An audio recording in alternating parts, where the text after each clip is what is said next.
গণহত্যার বিচারের ভয়ে শেখ হাসিনা ভারতে পালিয়ে গেছে।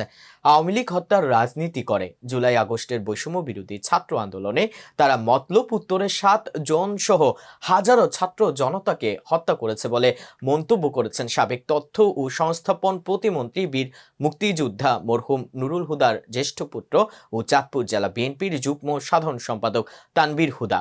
চাঁদপুরের মতলব উত্তর উপজেলার ফরাজিকান্দি ইউনিয়নে 2 নং ওয়ার্ড বিএনপির আয়োজনে সাম্য ও মানবিক সমাজ বিনির্মাণে তারেক রহমান কর্তৃক ঘোষিত রাষ্ট্র কাঠামো মেরামতের রূপরেখার 31 দফা বাস্তবায়নের লক্ষ্যে গণসমাবেশে প্রধান অতিথির বক্তব্যে তিনি উপরোক্ত কথাগুলো বলেন।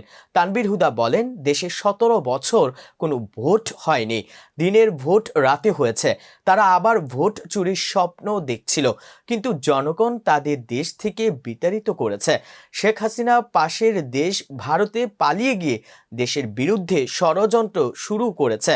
তিনি মতলবের বিএনপির নেতাকর্মীদের উদ্দেশ্যে বলেন, আমাদের নেতা বিএনপির ভারপ্রাপ্ত চেয়ারম্যান তারেক রহমানের 31 দফার লিফটে নিয়ে বাড়ি বাড়ি গিয়ে বুঝিয়ে দিতে হবে বিএনপি জনগণের দল, জনগণের ভালোবাসা আদায় করতে হবে।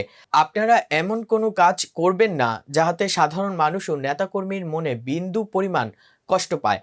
ফরাজিকান্দি ইউনিয়ন 2 নং ওয়ার্ড বিএনপির সভাপতি মোহাম্মদ আলী মাস্টারের সভাপতিত্বে ও উপজেলা যুবদলের সাবেক সাধারণ সম্পাদক আমির হোসেন আমু এবং সাবেক সাংগঠনিক সম্পাদক কবির মজুমদারের যৌথ সঞ্চালনায় বিশেষ অতিথির বক্তব্য রাখেন জেলা বিএনপির সহ কোষাধ্যক্ষ বশির আহমেদ সরকার। আরও বক্তব্য রাখেন উপজেলা বিএনপির সাবেক সিনিয়র সহ সভাপতি সারোয়ার মজুমদার, জেলা বিএনপির সদস্য আব্দুল মান্নান লস্কর, ঢাকার তেজগাঁও থানা বিএনপির সিনিয়র যুগ্ম আহ্বায়ক হাফিজুর রহমান কবির, ফরাজিকান্দি ইউনিয়ন বিএনপির সভাপতি ইয়াসিন মোল্লা, সাবেক ইউপি চেয়ারম্যান আলাউদ্দিন খান, বিএনপি নেতা আলাউদ্দিন খান, উপজেলা যুবদলের সাবেক আহ্বায়ক গোলাম রাব্বানী মামুন। বলেছেন, আমার এক সন্তান আল্লাহ তাআলা নিয়ে গেছেন, আরাফাত রহমান কোকো। আমার আরেক সন্তান জনাব তারেক রহমান নির্বাসিত মিথ্যা মামলার মাধ্যমে বিদেশে। দর্শক, ভিডিওটি ভালো লেগে থাকলে অবশ্যই লাইক কমেন্ট শেয়ার করে কাজী টিভি নিউজ 24 এর সাথেই থাকুন এবং সবার আগে সকল আপডেট পেতে ভিজিট করুন www.kaztvnews24.com।